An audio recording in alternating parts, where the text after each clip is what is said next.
The brilliant Chinese civilization led humanity for thousands of years. We may not have much affection for China, but let's admit it, they possess a culture so unique it's almost unbelievable, along with architectural works that are astonishing in every aspect. Thanks to its long history, large population, ethnic diversity, and the uniqueness of its customs and traditions, China stands as a typical community of Eastern civilization. Today, we will journey to China, to the mysteries of this vast land of 1 billion people, to discover what secrets are hidden behind that splendid civilization. Is what we have always known about China the truth? Welcome, friends, to the next video from Vu Trung Nguyen Thuy, titled Mysterious China. If I had to choose the most boisterous and festive wedding in the world, I would definitely choose the weddings of ancient China. You can see here we have everything needed for a joyous day, from lively gongs and drums, red lanterns, to resounding firecrackers. And I bet you couldn't miss a wedding feast with fine wine and sumptuous food like this. However, not every wedding is a truly happy day. This is also a wedding.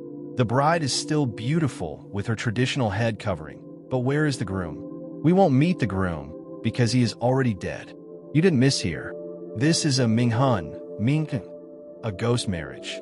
So what is a Minghun? Where did it originate? And how terrifying is it in reality? To talk about the origin of Minghun, we must go back to the Three Kingdoms period to meet this man. He is Sima. He once said that this statement was originally aimed at Yang Xiao. However, I personally think there is another character who also fits Sima Yi's assessment very well. The young boy we are seeing now. It could be said that among Cao Cao's sons, Cao Chong was the most talented, the most intelligent, and was destined to be the successor of the Cao family. Unfortunately, Cao Chong died young, passing away at the age of only 13. And of course, at that time, Cao Chong was not yet married. Cao Cao, heartbroken, sought to find a wife for his son's spirit. He looked for families with deceased daughters, hoping they would allow the spirits of the two children to be married together. Sometime later, Cao Cao learned that the Zhen family had a daughter who had recently died young. He approached them with a proposal to marry the girl to Cao Chong. The two sides think an auspicious day to hold the ghost wedding and bury the young lady of the Zhen family next to Cao Chong's tomb. And from then on, Minghun began to form and develop. Minghun flourished most strongly during the Song dynasty. According to records in Mengliang Lu, when unmarried young men and women unfortunately died early, their parents were obliged to arrange a ghost marriage for them. But why did people have to organize a Minghun? In ancient Chinese custom, if a person remained single while alive, they would also be lonely and without companionship after death. Therefore, it was necessary to take a member of their family with them to the underworld for companionship. If they didn't want anyone to be taken, the family was forced to find another soul for the deceased to journey with in the underworld. For young people who were engaged but unfortunately passed away suddenly, the family needed to hold a ghost wedding. Otherwise, their spirits would cause disturbances and bring bad luck to the family. Another, more practical reason given was the issue of inheritance. When the deceased had a wife, even in name only, the family could find a nephew from the clan to adopt as the deceased son's child to inherit the property and be responsible for the ancestral incense. And finally, there was the reason related to feng shui. They believed that solitary graves would affect the prosperity of future descendants. Therefore, Minghun was a way to resolve bad luck and omens for future generations. So how does a Minghun take place? First, if the Minghun is a marriage between two deceased people, the story is not too scary. It is simply two lonely souls being matched and joined in matrimony. First, the parents must enlist a ghost matchmaker to propose the marriage. Then, they proceed to consult the oracle. The ghost matchmaker here refers to people who work to introduce families with young deceased sons or daughters. If the oracle agrees to the marriage, the ghosts of the young man and woman will be given wedding clothes, and the wedding ceremony will be held, followed by their burial together in the same grave. The Minghun ceremony proceeds just like a wedding for the living. The groom's family must also present gifts to the bride's family. All food and drinks are real, but the clothes and jewelry are just paper items, which are burned after the Ming Han ceremony for the bride to enjoy in the afterlife. During the ritual, if both the bride and groom have passed away, they will be represented by effigies placed on the altar. At a normal wedding, relatives often give gifts to the newlyweds, like jewelry, a refrigerator, a dressing table, or cash. These items are replaced by joss paper, which is then burned with the bride and groom effigies to ensure they can live comfortably in the afterlife. During the ceremony, the effigies are treated and spoken to as if they were living people. Later, the two families will choose an auspicious day to proceed with the exhumation. The girl will be buried next to the man she was married to.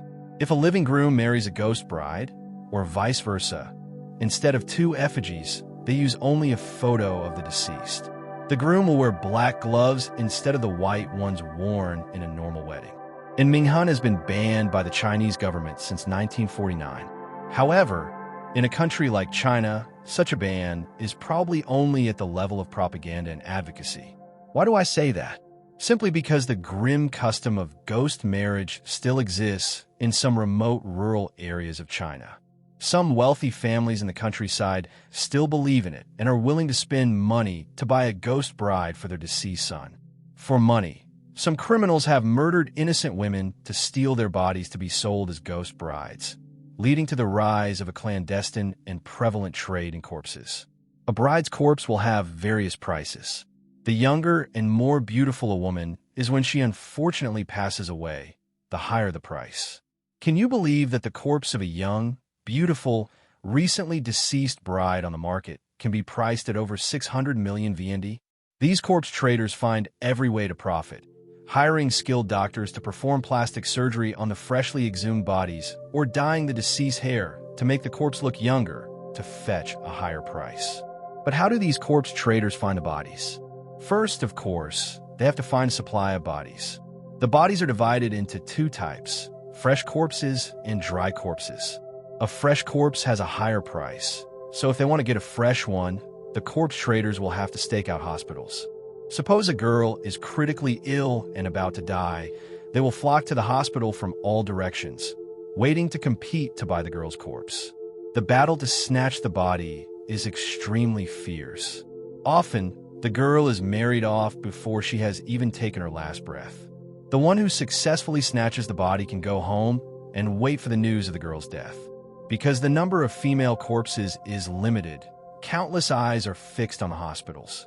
Inside the hospital, staff will provide information about patients who are ill or about to die to those in need. If the transaction is successful, these brokers can be paid from 2,000 to 3,000 yuan, equivalent to about 10 million VND.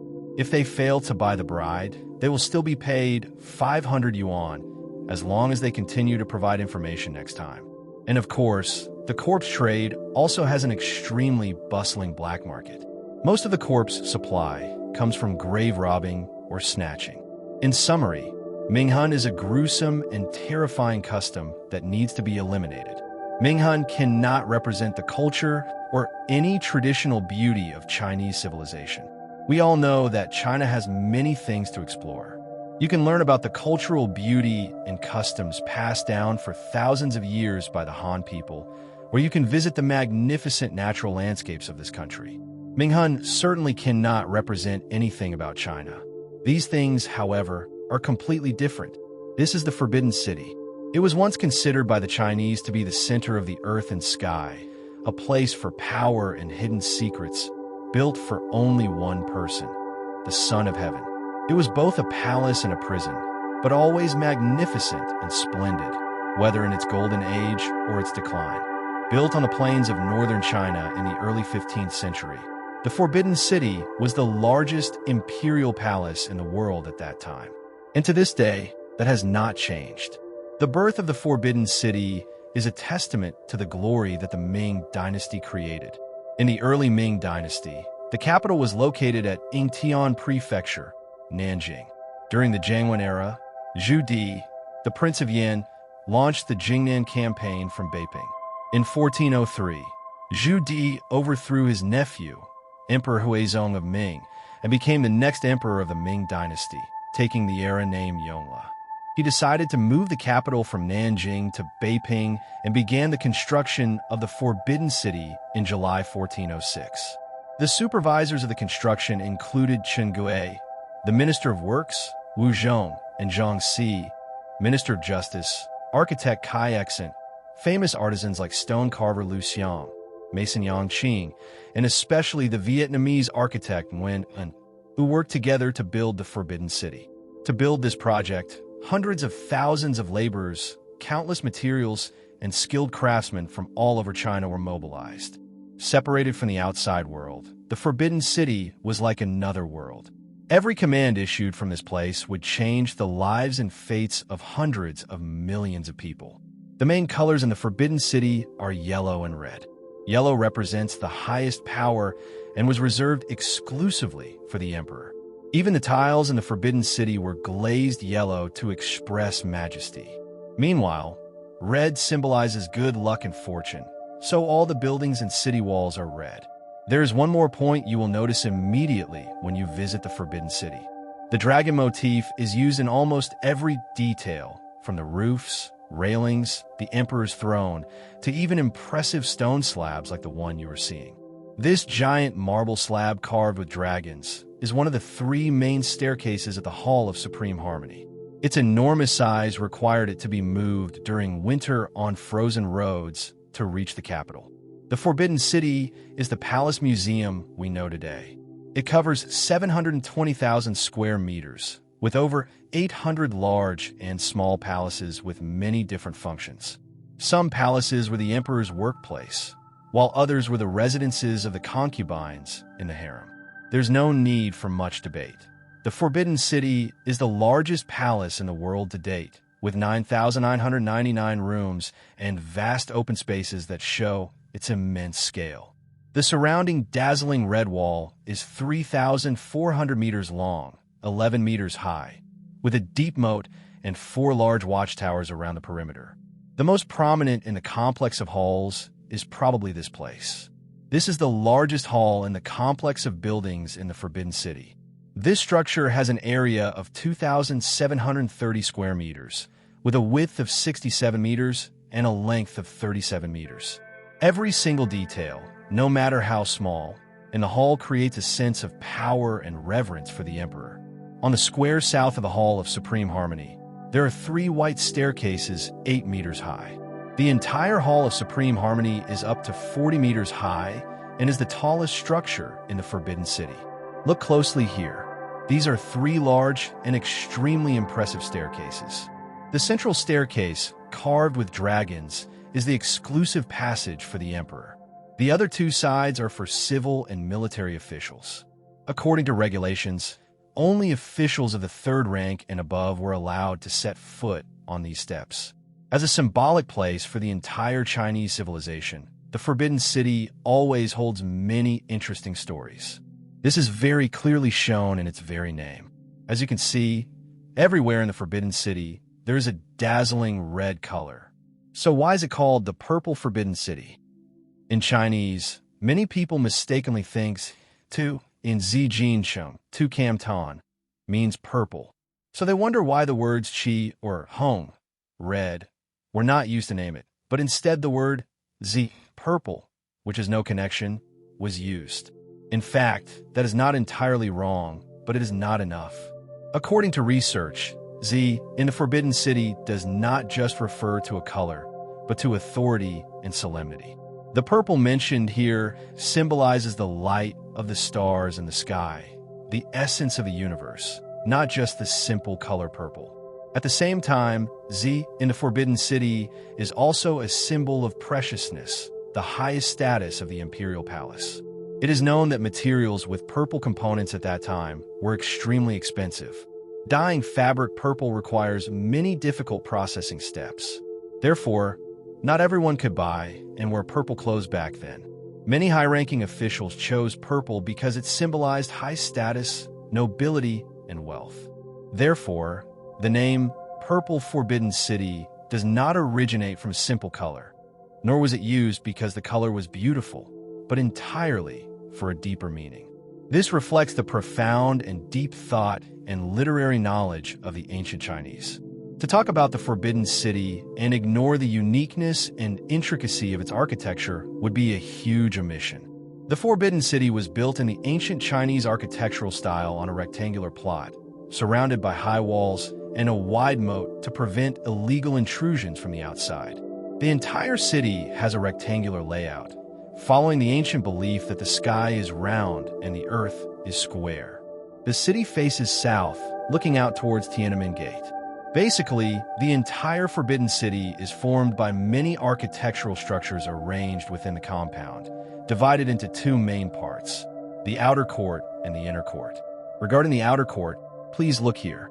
This place was built on a three-tiered marble base, used for civil and military ceremonies, as well as audiences. The inner court includes the emperor's residence and other structures, such as a library, warehouses, and temples for worshiping the royal family. Over more than 600 years of history, the Forbidden City has experienced over 200 major and minor earthquakes. However, this magnificent palace complex still stands firm without any damage. Many viewers probably can't forget these images.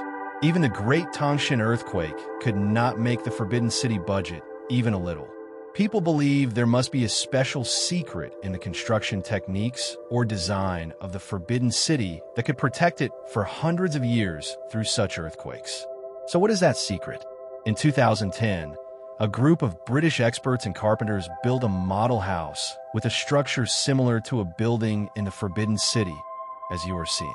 Then, the experts and geologists used a system to simulate earthquakes to test the model house, simulating the architecture of the Forbidden City.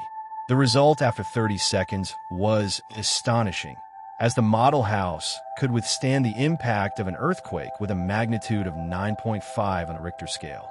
And you probably don't know, 9.5 on the Richter scale is the magnitude of the strongest earthquake ever recorded in history. But that was not yet the limit. When the intensity was adjusted to the maximum of 10.1, we began to see some changes. The simulated brick wall surrounding it had completely collapsed. However, the main wooden frame structure inside was still completely intact. The incredible sturdiness of the structure impressed even the most demanding experts.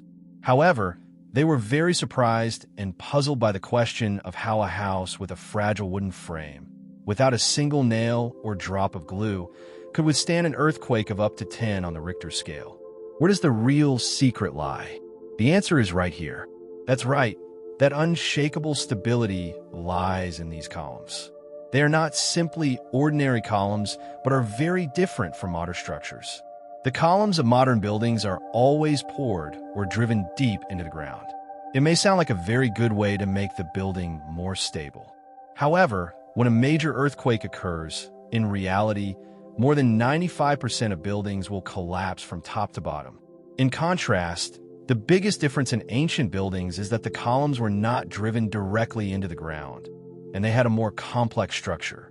Take another close look at the column bases in the experiment. These columns were not designed to be embedded in the ground. Instead, they stand freely at a certain level on stone plinths. When an earthquake occurs, the column can move within a range around the column base without breaking or collapsing. However, this is not the only secret that allows the buildings in the Forbidden City to stand firm against all earthquakes. Instead, the unique wooden roof design is the decisive architectural feature that helps these buildings cope with many major and minor earthquakes. What I'm talking about is this. This is a type of special interlocking wooden block invented during the spring and autumn period, around 770 BC to 446 BC. It is called dogong. It developed to perfection in its peak during the Tang and Song dynasties. Thanks to high craftsmanship, the components could be joined by mortise and tenon joints without using nails or glue. Dogong not only helps to expand the area of the porch, but also has good load-bearing capacity, reducing the great impact of earthquakes on the building. Once again, we can see the complexity in the way dogong is made. Every detail fits perfectly, making the entire structure stable against tremors. Another extremely surprising point in the architecture of the Forbidden City is its drainage system. Historically, during the Wanli era of the Ming Dynasty, the capital experienced heavy rain for 20 consecutive days, and there was a lot of water accumulation on the streets of Chang'an. Even so, the Forbidden City remained safe. Why is that? The secret lies here. To prevent flooding in the Forbidden City in Beijing, the ancients designed a sophisticated drainage system that makes the underground drainage capacity greater than the rainfall. More specifically, the drainage system is divided into bright drainage and dark drainage. Bright drainage prevents flooding by paving the ground and discharging water into the surrounding river through various outlets and drainage spouts, as we are seeing. Dark drainage, on the other hand, uses underground water channels to prevent flooding of the structure. The roof of the Forbidden City is shaped like a fish. The roof ridge is like the fish's spine. The tiles are like fish scales. The roof is usually slightly sloped, which is conducive to quickly draining rainwater from the roof and also quickly draining water to places far away from the Forbidden City. The three front halls of the Forbidden City are the Hall of Supreme Harmony, the Hall of Central Harmony, and the Hall of Preserving Harmony. Under each row of surrounding marble balustrades, there is a drainage hole. Each column is fitted with a dragon head made of exquisitely carved stone, called a chiwen. The round holes carved through the inside are pipes that support drainage. Whenever it rains heavily, the other carvings on this spout will spray water. Water from the eaves flows out like a waterfall. In total, there are 1,142 spouts. When draining, they can create a beautiful scene of dragons spitting water. The beautiful picture culminates as the discharged rainwater pours into the Golden Water River, which flows from east to west in front of the gate of Supreme Harmony of the Forbidden City. In addition, the drainage system was also designed based on the terrain of the land. The terrain of Beijing is high in the northwest and gradually lower in the southeast. Therefore, the water in the city drains to the southeast. But ancient engineers knew this early on and designed the drainage in the Forbidden City to be gradually lower towards the south. Thanks to this synchronously and meticulously designed drainage system, the flow has always been smooth. As a result, for nearly 600 years, despite major storms, the Forbidden City has never witnessed a flood. Not only attractive for its grand scale, magnificence, or the unique architecture of an imperial palace, the Forbidden City also captivates people with the stories within it. The Forbidden City usually opens in the morning and closes after 5 p.m. daily. Although the Forbidden City has been open to the public for a long time, these rules have never changed. And did you know that some places inside the Forbidden City are still forbidden areas for everyone? I bet no one could imagine that in a luxurious place like the Forbidden City, there are places that look no better than a roadside inn like this, right? However, this is a real place in the Forbidden City.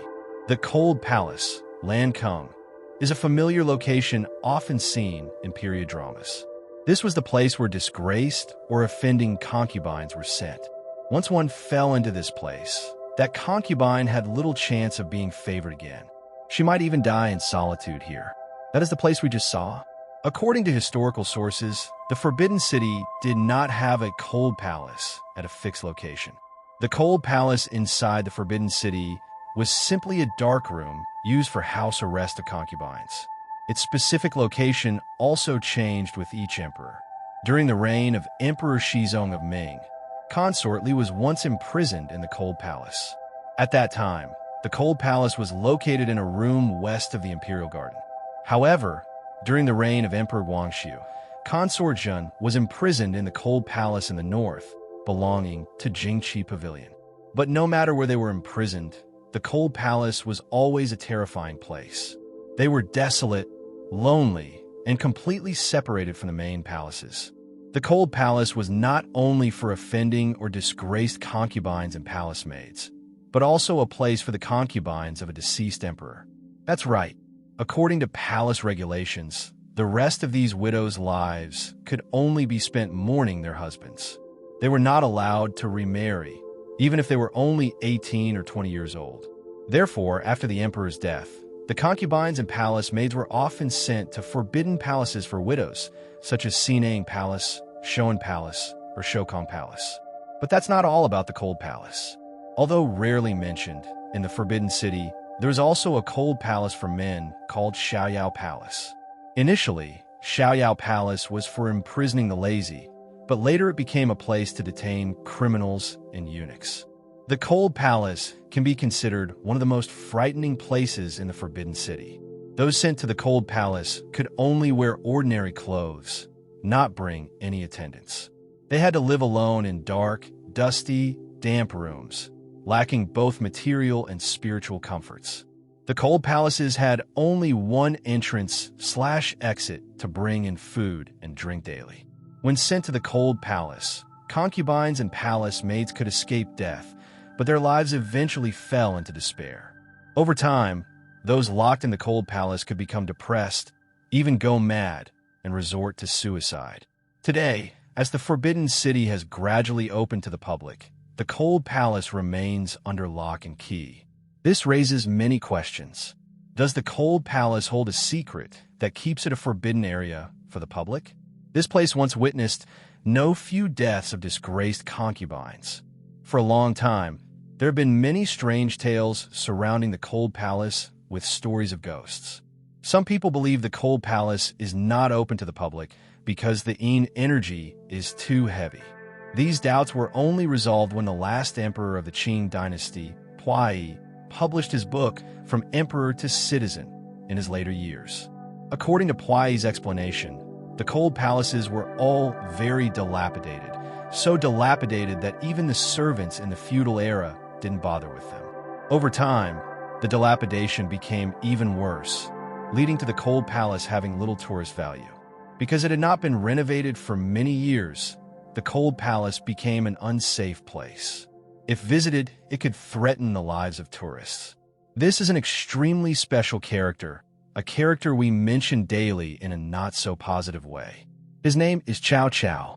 Not everyone knows that Cao Cao was a renowned and outstanding politician in history, living in the 3rd century.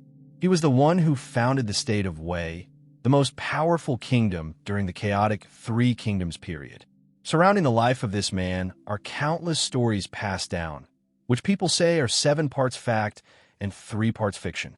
Not only that, the secret of the tomb of the man, considered to have had many enemies while he was alive, has also existed for thousands of years. In 2009, in Anyang, China, local archaeologists announced that they had found a tomb believed to belong to Cao Cao. This was a huge discovery for archaeology. So how was that 1,000-year-old tomb discovered? What more did it tell us about Cao Cao? And could it be that many of this character's secrets are also buried under the 1,000-year-old mound? Please stay tuned for the answer in the next part of the video. The secret of Cao Cao's 1,000-year-old tomb.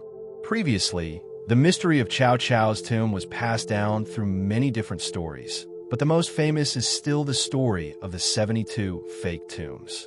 Legend has it that on the day of his burial, all the city gates of Yi were opened.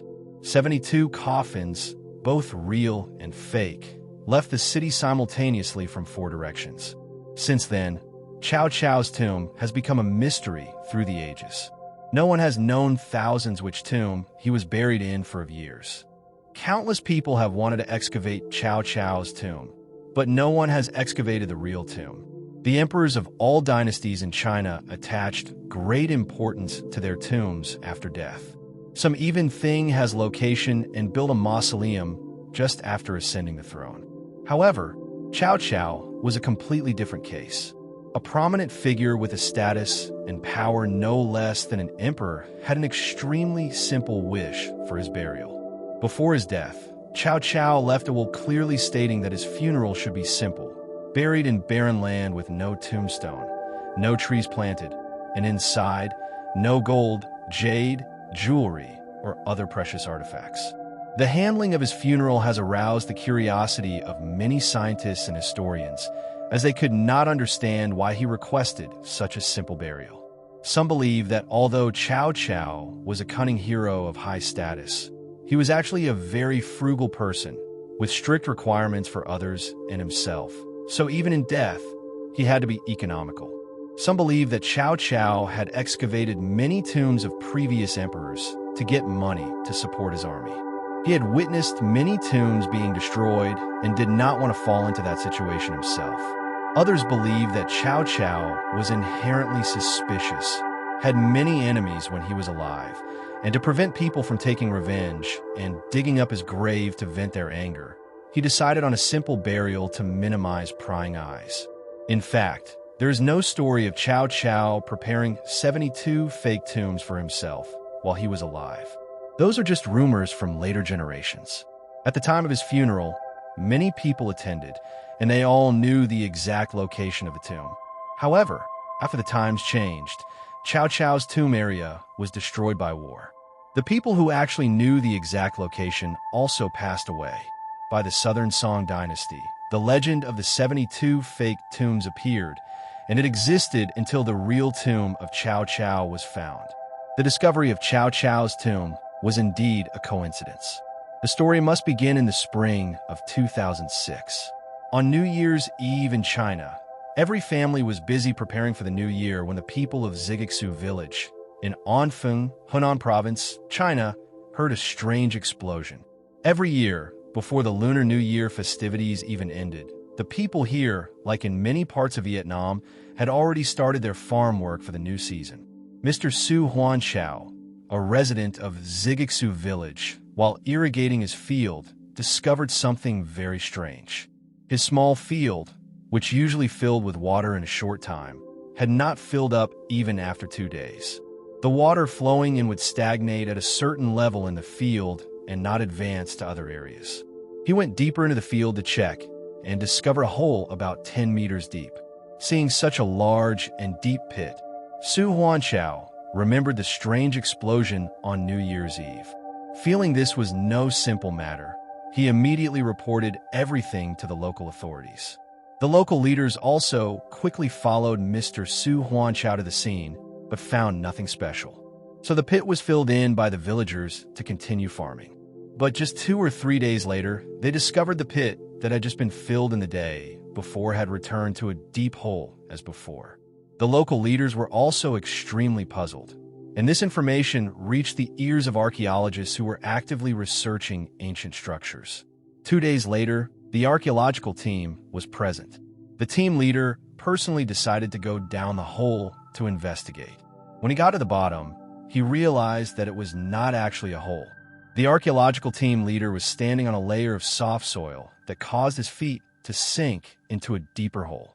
He quickly turned on the flashlight he brought and was amazed to find himself sitting in the middle of a large ancient tomb. To the right of the tomb, there was an arched entrance. Fortunately, it was not completely sealed but still had a gap large enough to observe. Continuing to shine the flashlight through the opening, the team leader found it was very dark and deep straight ahead. He crawled through the deep and long opening to discover an even more unbelievable scene. This was a whole giant underground mausoleum. After returning with valuable information collected, people began to wonder if this was Cao Cao's tomb, which had been mentioned with mystery for thousands of years. It's not without reason that people had such a suspicion. On this piece of land, in 1998, a villager, while quarrying soil for brick production, discovered a fragment of a tombstone of someone named Lu Qian. On it was information indicating that Cao Cao's tomb was located right on this land. From the information on the tombstone, we learned that Lu Qian was once a third-rank official in the later Zhao dynasty. The most important part that people were interested in was at the end of the stele. This information clearly described that from the west of Gaoguwei Bridge, walk west for 1420 steps, then turn south for 170 steps to reach the mausoleum of Emperor Wu of Wei. Emperor Wu of Wei here is none other than Cao Cao. In fact, the location of Cao Cao's tomb was recorded early in Chinese history. While alive, Cao Cao left 2 important documents, the Zhongling Final Command and the Yiling Last Will. In 220, more than a year after issuing the Zhongling, he passed away and left the Yiling. After Cao died, he was to be buried near the West Gate Tower. On the walls of the huge mausoleum, do not paint or carve excessively elaborate scenes. Do not bury with gold, silver, or precious jewels. In addition, Chow Chow also ordered his descendants to bury him west of the Bronze Sparrow Terrace. But today we no longer know the location of the Bronze Sparrow Terrace. The Westgate Tower is indeed located near the site where the tomb was discovered today. But is it the place Chow Chow mentioned? Archaeologists are generally still in the process of finding evidence to prove this. Through reading and studying many historical documents and records for a long time, only the information on Lu Qian's tombstone is more reliable and valuable. It is the most meticulous and accurate document to date about the location of Chow Chow's tomb. After making the final judgment, the most reasonable theory about the explosion on New Year's Eve also has an answer. It was caused by a group of professional tomb robbers using explosives to open a path inside. After the information about the tomb was widely announced, the situation of artifact theft became increasingly unpredictable. Although the government had sent out a patrol team to regularly pass through the pit area, because it was a remote area with very few people, the robbers still found opportunities to act. It wasn't until the Chinese public security forces personally intervened that this situation ended and the security of the ancient tomb area was guaranteed. And surprisingly, the presence of the public security forces brought an unexpected breakthrough. During one patrol, the police caught a group of tomb robbers consisting of 11 people. After interrogation and taking statements, they recovered a stone stele from the Han Dynasty with carved drawings on it. On the stone painting were very exquisite character figures. Perhaps because the volume was too large and could not be easily transported, the robbers had divided it into 3 parts. After experts identified the painting, they said it was from the Eastern Han Dynasty. And they also agreed that this was the age of the tomb. With the sophistication of the painting, we also know that the owner of the tomb had a very high rank in the court. But at this point, a bigger concern arose from the theft. No one knew which part of the tomb the thieves had taken the stone painting from. If they had taken the painting from the wall inside the tomb, the entire structure of the building would be seriously affected. As soon as the rainy season comes and water seeps in, the entire structure is in danger of collapsing. Therefore, the excavation of the tomb must be carried out quickly and urgently before it is too late. The excavation was awaited by everyone because they were also curious about the secrets still buried in the tomb. On December 12, 2008, it wasn't New Year's Eve, but Zigixu village was once again filled with the sound of firecrackers. It was the sound of celebratory firecrackers opening the excavation of the ancient Eastern Han tomb. Before the excavation, the archaeological team had thoroughly explored the structure of the building to avoid unfortunate situations. The survey showed that it was up to 15 meters deep, the passage below was 10 meters wide, and it was built in the typical architecture of the Eastern Han Dynasty. 2 options were proposed for the excavation of the tomb.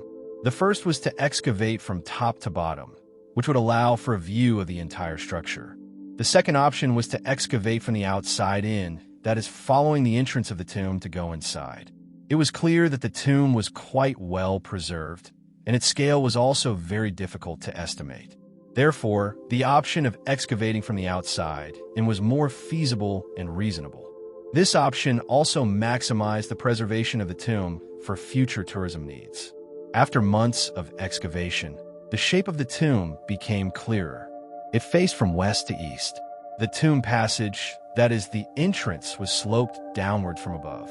The walls on both sides of the tomb passage were built in a stepped shape, becoming narrower the deeper one went. In addition, during the excavation, 3 sets of skeletal remains were found. One set was identified as a man in his 60s, between 1.50 m and 1.6 m tall. The other 2 sets were both women, aged between 20 and over 40. This tomb had been robbed before. On the skull of the man, identified as Chow Chow, there were traces of sword cuts. Research on Chow Chow's bones shows that his dental problems were particularly severe. Combined with historical records showing that Chow Chow suffered from severe headaches, it is speculated that the cause might have been tooth decay. Searching documents and analyzing the ancient tomb, archaeologists confirmed that it completely matched what historical books wrote about Chow Chow's tomb. Although it was great belief that Chow Chow was the owner of this tomb, specific scientific evidence had not yet been found. Who was the real owner of the tomb? This was always a burning question in the minds of the archaeological team at that time. An idea was proposed to trace the identity of the tomb's owner: DNA testing. The idea of analyzing the DNA found inside the tomb to determine the identity was strongly supported, but led to another question: what to compare the DNA results with? This labyrinth of questions once again led people into a dead end. Some suddenly remembered the tomb, discovered in Shandong in 1951 of Chao Ji, one of Cao Cao's sons, with a complete skeleton. This was the comparison standard. But shocking news was released. Cao Cao's skeleton had been lost during a warehouse cleaning. There was nothing left to compare with the skeleton at Zigexu. And even if there were, the DNA method could not be used. A Chinese expert in dating skeletal remains told the Global Times in January 2010 that the weather conditions at the Zigexu ancient tomb made DNA testing almost impossible, even if Cao Cao's descendants were found. Nothing could prove that the skeleton at Zigexu was Cao Cao's. This statement nearly closed the door on the idea of using modern DNA technology for proof. But then, after all the effort, the answer came in an unexpected way. With the progress getting faster, the thing people were waiting for finally appeared.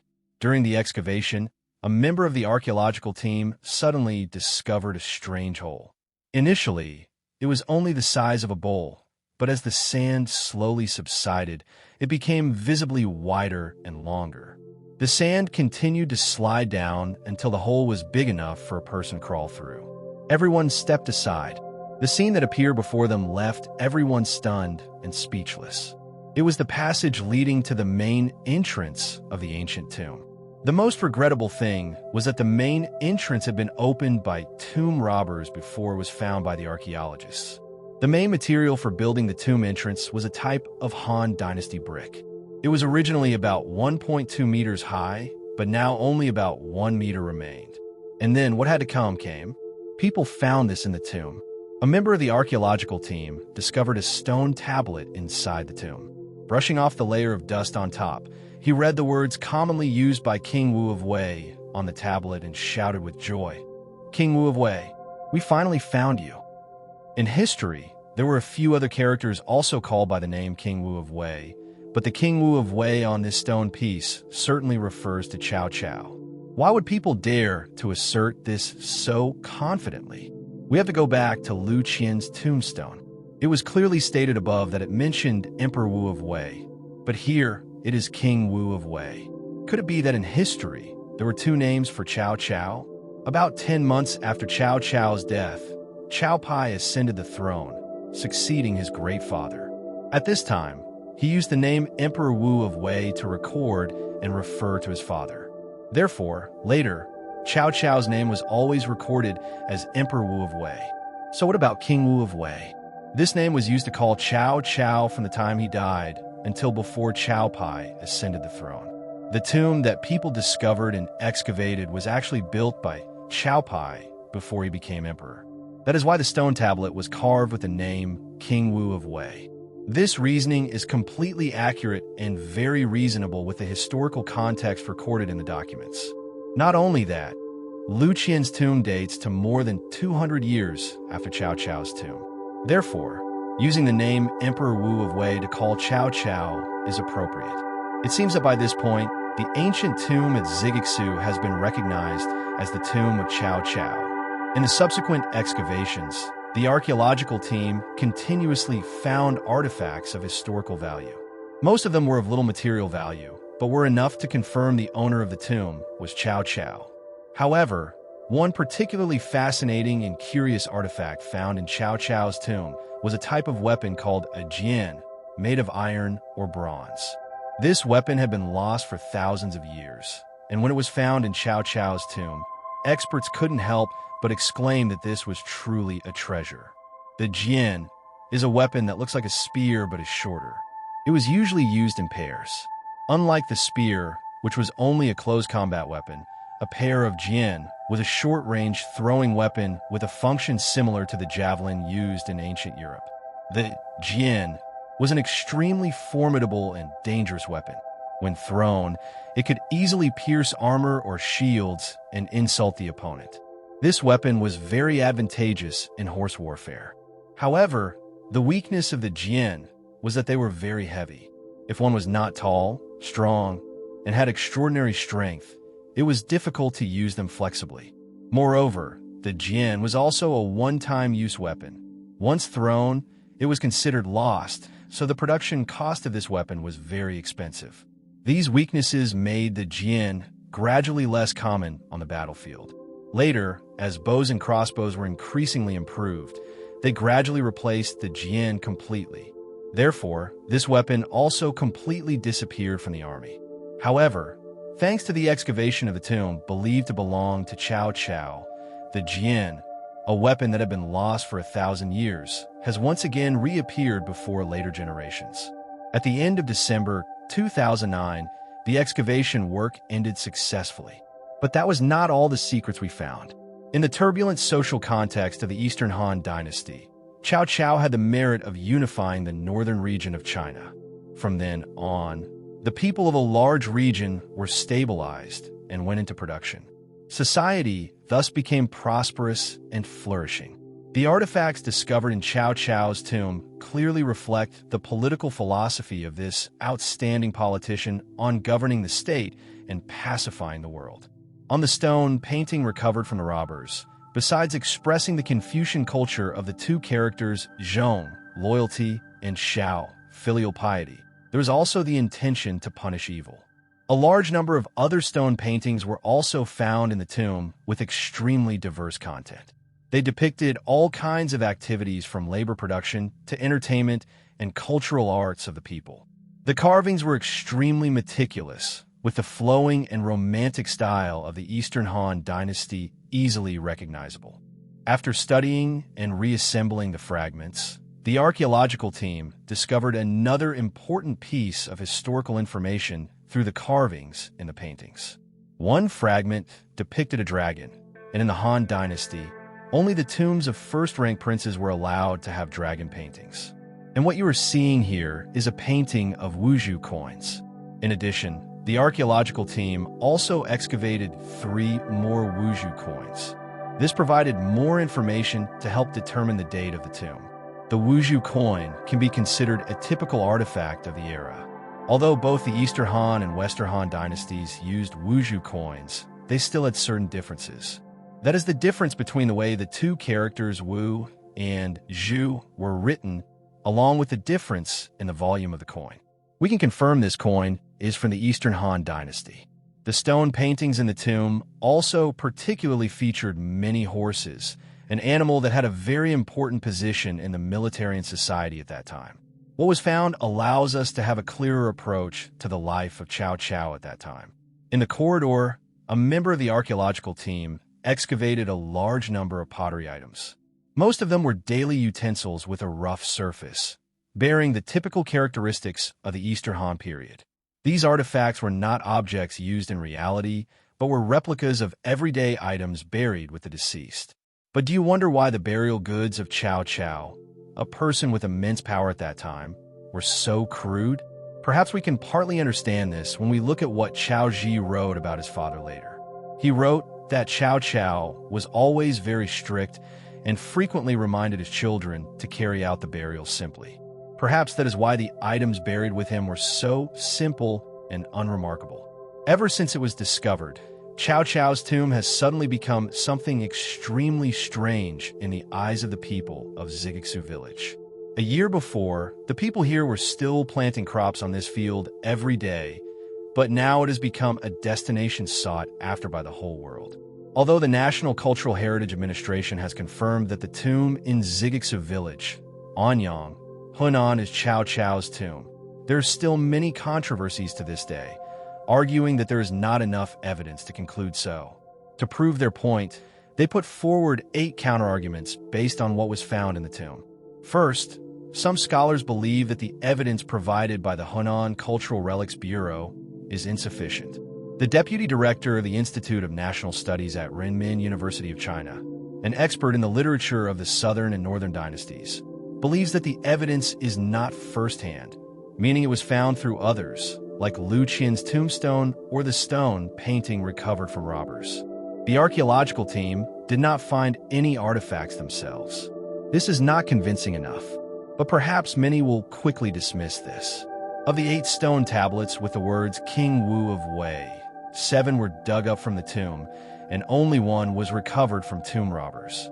The next counterargument is that in history, besides Cao Cao, Yao Xiong and Ranmin during the 16 Kingdoms period also had the title King Wu of Wei. However, the archaeological unit only pointed the 8 stone tablets with the words King Wu of Wei to Cao Cao, which makes people suspicious. Some scholars suspect that Cao Cao's funeral was presided over by Cao Pai. At that time, Cao Pai was the king of Wei. Logically, he would not call his father King Wu of Wei. He should have just called his father King Wu. And if the full name was used, he should have been King Wu of Han Wei. Therefore, they guess this tomb is not Cao Cao's tomb. On this counterargument, we have also been answered from the previous part, which is the undeniable evidence of the age of the tomb, and that age matches the time of Cao Cao. Third, at this excavation site, no remains of Cao Cao's wife, Empress Bian, who lived to be 70, were found. Empress Bian married Cao Cao when she was just over 20 and was the mother of Cao Pai. Cao Pai only lived to be 40. At that time, Empress Bian was over 60. She passed away in the 4th year of the Taihe era at the age of 70 and was buried with Cao Cao. In addition, Cao Ji was also born to Empress Bian. When his mother was buried, he was present and recorded in the elegy for Empress Dowager Bian, a suspicious detail, opening the tomb to bury the empress with Cao Cao. However, when Hunan excavated the tomb in Zigixu village, they did not find her remains. This makes people suspect this is not Cao Cao's tomb. Fifth, according to the Book of Jin, in the Treatise on Rites, Cao Pai built a stone chamber in Cao Cao's tomb to place a golden seal, but when Hunan excavated this tomb, they did not find the golden seal anywhere. Even the stone chamber was not found. For this part, we can easily explain it. The golden seal is an extremely valuable artifact. It has particularly high economic value, is small, and easy to transport. It cannot be ruled out that it was taken by tomb robbers before the archaeological team excavated the site. It doesn't stop there. According to the records of the 3 kingdoms, Annals of Emperor Wu, Cao Cao was granted the 9 bestowments by the Han Emperor, including weapons like bows, arrows, and axes, symbolizing his merit in conquest, like the Duke of Zhou. But in the tomb, these important items were not present. It's also possible that a person who always wanted to simplify burial procedures like Cao Cao wanted to leave these valuable items to his descendants. Also, according to the records of the 3 kingdoms, Annals of Emperor Wu, Cao Cao was skilled with a sword, once killing dozens of people with a sword in the middle of the night. Later, he was even allowed by the Han Emperor to wear a sword to court, showing that the sword was something he often used. But in the grave, not a single sword was found, especially the sword he always carried with him. Finally, a famous literary critic, the chief editor of the magazine People's Literature, publicly expressed, "I think this is a fake tomb, and I do not rule out that they want to use Cao Cao to boost the local economy." A reporter from Xinhua Focus on January 6, 2010, even revealed a secret. If it is recognized as Cao Cao's tomb, the Hunan Cultural Relics Bureau will receive an investment of over 400 million yuan to build the Cao Cao Tomb Relic site, a very attractive place for domestic and foreign tourists. This information further fueled public suspicion that Hunan Province's announcement of finding Cao Cao's tomb was for commercial purposes. This is probably the argument that has attracted the most attention and suspicion because, in the face of the power of money, anything can happen. A large and special relic like Cao Cao's tomb would surely bring fame and fortune to the locality. Not only that, but it also plays an important role in promoting the national image to the rest of the world. Therefore, although the Chinese government has recognized this as the real tomb of Cao Cao, public skepticism has not been subsided. There are still people who do not believe and continue to search for the real tomb of Cao Cao. After archaeologists found the remains of the General Cao Cao, public opinion in China immediately turned to the thousand-year-old mystery of the burial places of his two political rivals, who were none other than Liu Bei and Sun Quan. The trio of famous generals, Cao Cao, Liu Bei, and Sun Quan, all carved out their influence in China more than 1,800 years ago. Today, the surnames Cao, Liu, and Sun still account for a large number of household names in mainland China, as well as overseas, thanks to the prominent roles the trio played in history. That influence is depicted in the immortal classic novel Romance of the Three Kingdoms, which appeared in the 14th century, as well as many other artistic masterpieces. Today, as Cao Cao's tomb is believed to have been found, if the purpose was to fake a relic for money, they should have also excavated the tombs of the other two famous generals. Therefore, the final counterargument is not entirely convincing, but only raises some suspicion in the community. The legacy of Cao Cao has always been a subject of endless debate for nearly 2,000 years. As a politician, he was ambitious. He used his strategies to single-handedly 16 the lands in northern ancient China, incorporating them into the territory of the Wei Kingdom, the most powerful state at that time. However, in cultural works, Cao Cao is often depicted as a cunning schemer who killed without remorse. Cao Cao served as the chancellor to the last emperor of the Han dynasty. Although he was a subject, Cao controlled the power, turning the emperor into a puppet for him to easily pull the strings and control. In Beijing opera, the character of Cao Cao is often depicted with a pale white face, symbolizing a cunning and treacherous person. The discovery of Cao Cao's tomb has helped people get a more accurate view of the great legacy he left behind. Through it, later generations have also had their eyes opened to one of the people with great influence on the course of history. Do you think we have found a real tomb of Cao Cao? Hopefully, this discovery will help us to answer more of our long-standing questions. The culture of the Chinese people has spanned 5,000 years. Throughout that long history, ethnic groups have continuously developed their own cultures, creating unique and distinct characteristics. Besides the cultural values known and promoted throughout China and the world, there are also secret arts that have been discreetly passed down by the people of each ethnic group and tribe to avoid the eyes of outsiders and are regarded as the secrets of their people. One of the secret arts that once brought obsession to the folk whenever it was mentioned is wushu, sorcery. In wushu, people borrow the power of mystical spiritual forces, usually evil spirits, to attack victims to serve a certain purpose.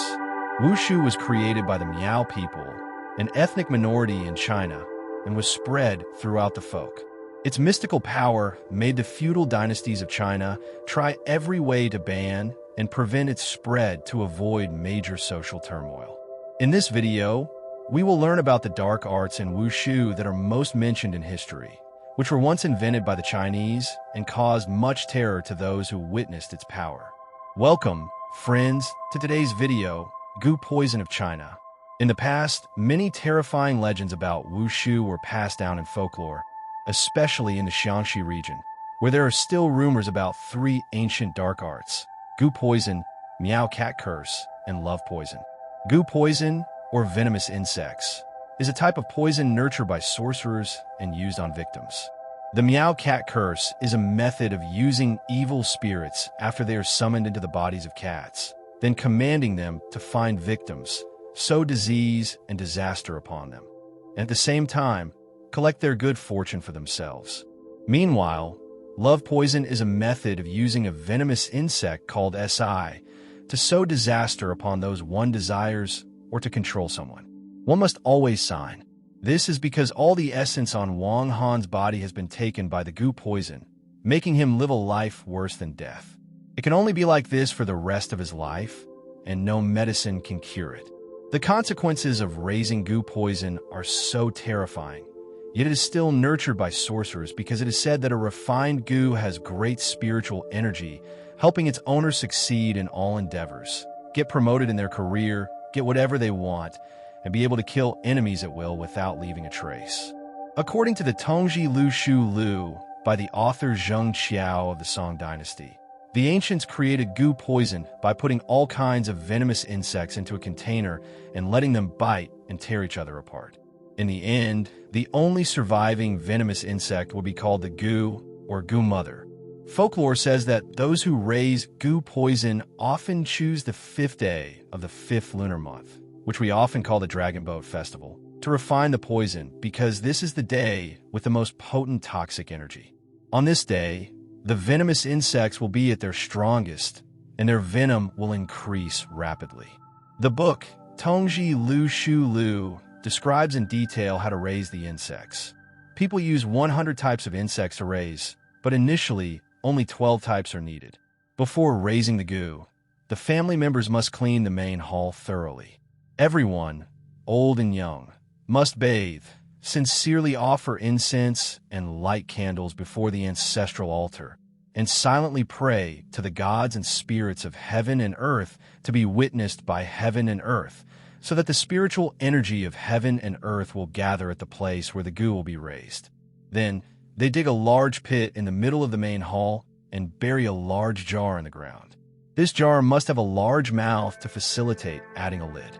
Moreover, if the mouth of the jar is small, one cannot see the situation inside.